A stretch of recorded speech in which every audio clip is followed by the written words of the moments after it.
Nós vamos conversar agora com o comentarista político Caio Coppola. Oi, Caio, bem-vindo. Boa tarde, Evandro. Boa tarde ao espectador da CNN. Evandro, posso me antecipar aqui e fazer uma errata? Ontem eu cometi um erro aí de proporções bíblicas, né? Eu fui fazer uma paráfrase, né, justamente de Jesus de Nazaré e eu troquei os evangelhos, né? Ao invés de falar que a citação parafraseada era Marcos 2:27, eu troquei por Mateus, né? Então, o versículo fala que o sábado foi feito para o homem, não o homem para o sábado. Da mesma forma, nesse sentido, eu falei que o processo foi feito para a justiça, não a justiça para o processo. Então, hierarquizando, né, a questão entre meio e fim. Mas só para esclarecer e agradecer também a nossa audiência que puxou a minha orelha aí nas redes sociais por esse lapso. É uma citação que eu costumo fazer e dessa vez eu me confundi. É importante para que as pessoas não reproduzam o erro. Vamos seguir então, Caio Coppola. Integrantes da Comissão Mista do Orçamento se reuniram com o ministro da Economia, Paulo Guedes, para tratar de auxílio emergencial atrelado à aprovação de ajuste fiscal. As fontes da nossa analista de política, Renata Agostini, dizem que o Legislativo já mandou um recado. Se uma proposta para a prorrogação do auxílio não for enviada nos próximos dias, o próprio Legislativo vai tomar a frente do debate. O ministro Paulo Guedes condiciona a retomada do benefício à aprovação do orçamento. Já o presidente Jair Bolsonaro afirma que não tem dinheiro no cofre e sim endividamento. E aí, em viagem hoje ao Maranhão, o presidente disse que o governo estuda a extensão do auxílio emergencial. Vamos ver. No momento, a nossa equipe, juntamente com parlamentares, estudamos a extensão por mais alguns meses do auxílio emergencial, que, repito, o nome é emergencial. Não pode ser eterno, porque isso representa um endividamento muito grande do nosso país. E ninguém quer o país quebrado. E nós sabemos que o povo brasileiro quer, na verdade, é trabalho. E juntamente com essa bancada que está aqui presente, juntamente com gente da equipe econômica, cada vez mais nós facilitamos a vida de quem quer trabalhar, bem como quem quer empregar. Caio, depois dessa fala do presidente Jair Bolsonaro, eu pergunto, como que o governo vai resolver essas divergências e aprovar um novo auxílio?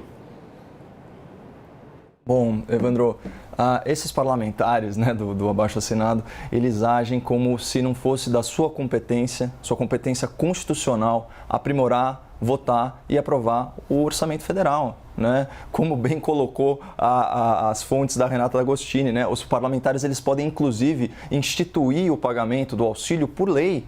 Basta designar a origem dos recursos, né? Por uma questão óbvia de responsabilidade fiscal.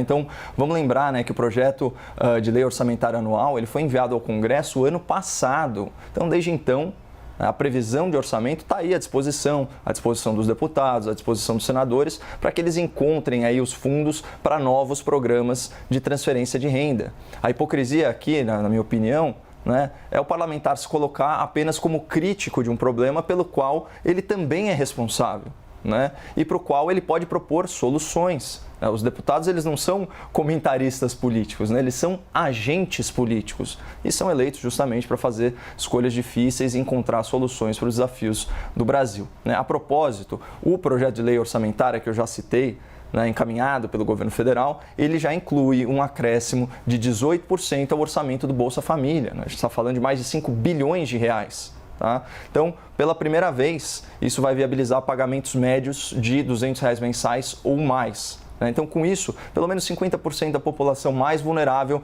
já está coberta por alguma assistência governamental. Então, o que resta é minimizar o impacto para aqueles outros 30 milhões de cidadãos vulneráveis, né, que não estão contemplados pelo programa Bolsa Família. E se a ideia mais viável é fazer aquele pagamento individual, né, de R$ 600, mas dividido em 3 parcelas de 200, é só fazer uma conta de padaria para estimar que é uma despesa extraordinária aí na faixa de 18 ou 20 bilhões de reais. Então, onde encontrar esse dinheiro num orçamento que já está no vermelho, que já registrou um tombo superior a 200 bilhões de reais só no ano passado, o déficit ao qual se refere o presidente da República? E como fazer isso sem furar o teto de gastos, o que sinalizaria para o mercado, né, vamos dizer assim, uma total falta de compromisso com a responsabilidade fiscal? Eu não sou nem do Executivo, eu não sou do Legislativo, mas dá para imaginar aí pelo menos 3 caminhos E todos eles envolvem a superação de divergência política e sacrifícios institucionais, em nome desse objetivo nacional, que é amenizar o impacto da paralisação econômica na vida dos mais pobres. Então vamos lá, a primeira ideia, né, é atrelar o pagamento do auxílio a medidas de austeridade fiscal, implementando os gatilhos da PEC emergencial, que é a medida defendida pelo Ministério da Economia e, por alguma razão, né, que não encontra tantos adeptos no Congresso. A segunda ideia é que os parlamentares abram mão das suas emendas impositivas, né? Tanto as emendas individuais, as emendas parlamentares, né? Tanto as individuais quanto as de bancada. Elas somam cerca de 15 bilhões de reais do orçamento, o que já cobriria aí a maior parte do custo, né? Então, será que os nossos deputados vão abrir mão, né, de abastecer os seus currais eleitorais e de serem sócios do orçamento federal, né, para proteger os mais vulneráveis? É uma questão interessante. E tem uma terceira ideia, que é usar o superávit da pandemia. Né? Parece loucura a gente falar isso, mas o que é isso? O governo federal ele repassou mais de 70 bilhões de reais em verbas extraordinárias de auxílio financeiro a estados e municípios. E segundo a apuração do Banco Central, o saldo ficou positivo em mais de 30 bilhões. A instituição fiscal independente do Senado, ela fez um levantamento mostrando que das 27 unidades da federação, 24 estavam superavitárias, registraram saldo positivo. Para ficar em um exemplo, o governo estadual aqui de São Paulo registrou superávit em 2020 nas contas públicas de 7,7 bilhões de reais. E a Prefeitura de São Paulo registrou 3,3. Então, por isso que eu insisto nesse ponto. É muita hipocrisia você se colocar como comentarista de um problema, né, que está sob a sua responsabilidade e para o qual você pode colaborar. Caio, eu queria apenas tirar uma dúvida com você. Uma das suas ideias é justamente que os parlamentares abram mão de suas emendas impositivas, tanto as individuais quanto as de bancada, e que isso somaria 15 bilhões nesse orçamento. Mas é uma movimentação que eles poderiam fazer com facilidade e onde isso impactaria para que as pessoas entendam, então, por que uma ideia ou um objetivo, viável neste caso, Caio? Eu não sei se você se recorda, Evandro, mas você lembra em quanto tempo foi aprovada a PEC do orçamento impositivo? Isso é uma questão de horas, né? Isso aí sob a presidência do deputado Rodrigo Maia. Então, o que isso fez? Isso engessou ainda mais um orçamento que já é todo comprometido e todo vinculado, ele é todo carimbado. Então, traindo a sua reputação e o seu discurso de liberal, à época o presidente Rodrigo Maia, né, colocou as emendas individuais como impositivas e depois as de bancada. Então, para vocês terem uma ideia, cerca de cada deputado, se não me engano, tem aí algo entre 14 e 15 milhões de reais anuais só para despender, né, com gastos relacionados a projetos dos ministérios, mas que vão, né, para suas áreas eleitorais. Então, se esse é um objetivo nacional, né, se eles estão pressionando o Congresso, por que não cortar na própria carne, para usar a expressão? Não é verdade? Por que não abrir mão desse poder? Né? Já que esse é um objetivo nacional maior que está acima de qualquer coisa. Então, é muita hipocrisia ficar empurrando isso para o colo do governo, quando isso é uma solução que tem que sair tanto do Executivo quanto do Legislativo. Dado, Caio, segundo a própria Câmara dos Deputados, o orçamento de 2021 permite a cada deputado apresentar 16 milhões em emendas individuais, então cada um, e as bancadas têm também 247 milhões de reais aí para cada bancada estadual, trazendo esse dado aí em emenda. Você vê que é pior ainda, né, Evandro? Eu falei 15 milhões, né? Na verdade são 16, ou seja, tem mais dinheiro ainda à disposição para os parlamentares abrirem mão e colocarem nesse grande objetivo nacional, que é amenizar os efeitos da pandemia para os mais pobres. E, Caio, a Câmara dos Deputados aprovou por 339 votos a 114 o projeto de lei que prevê a autonomia do Banco Central. O texto agora segue para a sanção do presidente Jair Bolsonaro. E o presidente da Câmara, Arthur Lira, comemorou o resultado. Vamos ver. O gesto do presidente da República em abrir mão da nomeação do presidente do Banco Central e de seus diretores, uma votação que no regime de urgência bateu 360 votos. Uma votação assim inequívoca de que a maioria da casa queria votar. Nós respeitamos a oposição, respeitamos o regimento, passamos 2 dias para votar a matéria, mas ao final entregamos um Banco Central independente para que o Brasil possa ser visto também como um país que tem uma seriedade monetária e que pensa no futuro de desenvolvimento para a sua nação. Para o ministro da Economia, Paulo Guedes, a autonomia do Banco Central é um projeto decisivo para garantir a estabilidade monetária do país, o poder de compra da moeda, dos salários, das aposentadorias e até das execuções orçamentárias. Caio, eu queria saber de você, com essa aprovação, haverá de fato a redução de influência política no Banco Central e como que fica o desenvolvimento econômico do Brasil? Bom, a autonomia formal do Banco Central, ela representa um avanço institucional, né? Isso é ponto pacífico no debate público sério, né? Por isso, eu vou fugir aqui um pouco das obviedades, vou me arriscar numa análise multidisciplinar, começando com um pouquinho de filosofia, né? O Sêneca, aquele estoico conselheiro do Império Romano, ele dizia que qualquer um prefere crer a julgar por si mesmo. Aqui no Brasil, né, nós somos um país que já sofre aí com o complexo de vira-lata, e isso se manifesta, né, no endeusamento das opiniões dos especialistas de plantão, que não são necessariamente os nossos melhores, né, mas apenas aqueles intelectuais de turno insensados de acordo com a agenda sociopolítica de quem os promove. É assim que um biólogo virologista de pouca relevância acadêmica, divulgando previsões irresponsáveis e alarmistas de que a pandemia mataria milhões de brasileiros, foi alçado à condição de representante maior da ciência no Brasil, chegando inclusive a ser convidado pelo Poder Judiciário para fazer publicidade contra fake news. Então, percebam a ironia disso. É a falácia premiada com reconhecimento governamental e midiático. Por isso, né, na sua crítica à erística, que é aquela argumentação ardilosa, sem o compromisso com a verdade, Schopenhauer, filósofo alemão, né, do século XIX, ele inclui entre os estratagemas do mal debatedor o apelo à autoridade como uma forma de lacrar uma discussão. Então, em retórica, esse recurso se chama argumento magister dixit, alguma coisa como o argumento dito pelo mestre. Ou seja, muita gente, influenciada por esses supostos especialistas, abre mão do seu senso crítico e toma como verdade definitiva aquilo que foi dito, né? Exatamente como alertou o Sêneca, prefere crer a julgar por si mesmo. Então, justamente para evitar esse empobrecimento do raciocínio, né, o Aristóteles, filósofo grego do período clássico, ele defendia que a opinião dos sábios, então a opinião dos especialistas, das autoridades, é só um ponto de partida, nunca o ponto de chegada da investigação dialética aí na busca pela verdade. Portanto, evitando aí essas armadilhas descritas pelo Sêneca e pelo Schopenhauer e tentando seguir a recomendação aristotélica, eu queria começar tomando como ponto de partida a opinião de 4 ex-presidentes do Banco Central sobre a autonomia da instituição. Vamos ver o que dizem os sábios, os especialistas. Armínio Fraga, governo FHC.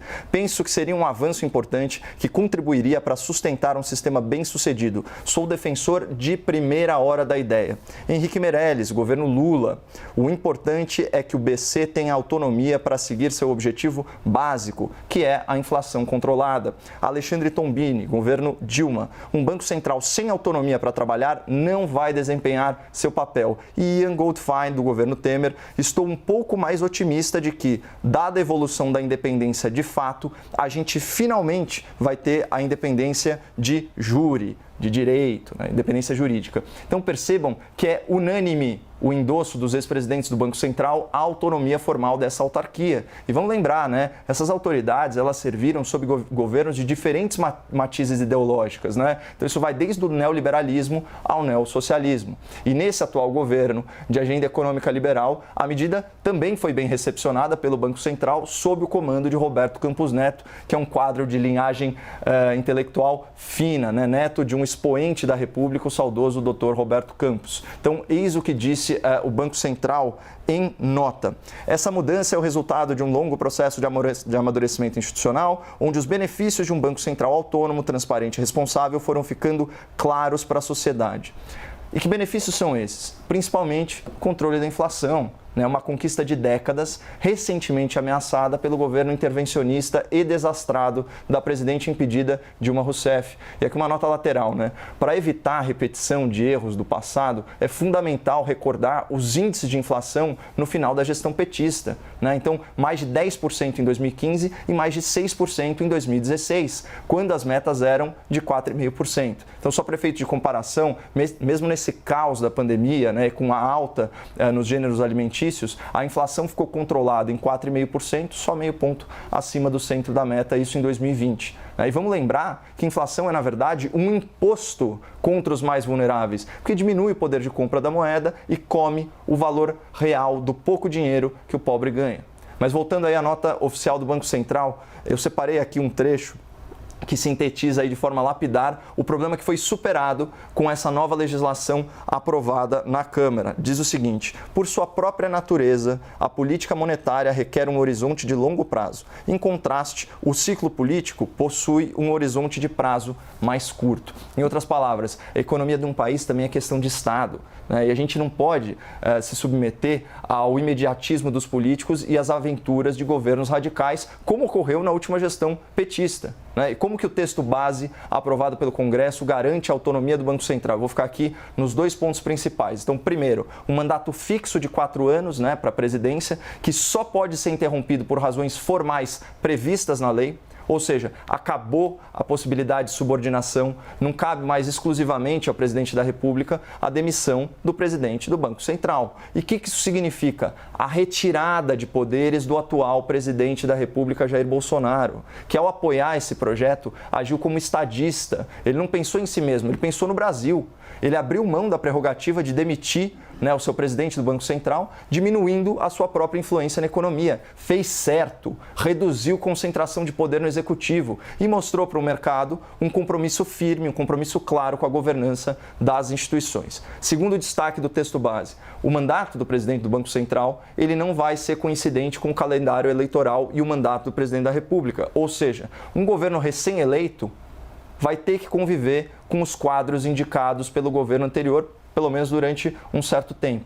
Então, diante disso, a esquerda chiou e esperneou, especialmente no Congresso Nacional, aí atestando a sua vocação para o aparelhamento do Estado e para o imediatismo político que intoxica os órgãos, que intoxica as autarquias nacionais. Essa turma aí da bandeira vermelha parece desejar tomar o poder, subverter as instituições e dobrar o Estado à sua vontade, né? Mas, como faltam argumentos para defender uma posição tão autoritária e tão intervencionista, até anacrônica, eles agridem, eles lacram e eles desinformam, prejudicando o debate público. Então, eu vou dar nome aos bois aqui. O deputado Ivan Valente, do PSOL, Partido Socialismo e Liberdade, ele chamou o texto base de Bolsa Banqueiro, né? Já o seu colega petista, o deputado Léo de Brito, ele bravateou que os deputados estavam votando o auxílio banqueiro para os banqueiros tomarem conta do Banco Central do Brasil. Aí eu fico me questionando, né? Onde esse parlamentar estava no governo Lula? Em coma? Porque foi Lula, o corrupto, que indicou um banqueiro internacional para a presidência mais duradoura do Banco Central. O seu nome é Henrique Meirelles, ele fez carreira no Bank Boston e ele chegou à presidência mundial dessa instituição, que a propósito é uma instituição americana, né? E aí, petista, o Lula entregou o país para os banqueiros e para os imperialistas? Por isso que eu falo que a esquerda brasileira, essa esquerda aí, é a Disneylândia da contradição. É unânime o apoio à autonomia do Banco Central entre os seus ex-presidentes. E o PT no governo indicou um banqueiro para ficar na presidência do Banco Central por 8 anos. Ainda assim, sem o menor pudor, com a maior disfarçatez, os petistas e os pessoalistas no Congresso se abraçam para fazer esse proselitismo rasteiro. O senhor tem uma muito boa, né? O senhor Ciro Gomes, nas suas redes sociais, ele chamou a aprovação da autonomia do Banco Central de profundo golpe contra o destino do Brasil como nação democrática. Um projeto que deixa entregue aos bilionários do sistema financeiro o destino da economia brasileira. Gente, isso é um presidenciável, propagando fake news e ainda incitando animosidade. Olha o que ele fala, é o caso, sem dúvida, de uma revolta popular. Olha isso. Então essa é a oposição que, infelizmente, a esquerda brasileira nos está oferecendo. Uma oposição agressiva, desinformativa, não propositiva, intervencionista, carente de racionalidade e simpática à concentração de poder. E aí o maior perigo, né? E só para amarrar com a minha introdução, né, e fechar, é por isso que o tal argumento de autoridade, especialmente dessa oposição raivosa, não pode servir para lacrar ou para encerrar uma discussão, né? E quem cai na armadilha desse populismo barato está agindo como advertiu Sêneca, prefere crer do que julgar por si mesmo. Caio Coppola, muito obrigado, uma boa quinta-feira para você. Obrigado, Evandro, boa tarde. Boa tarde.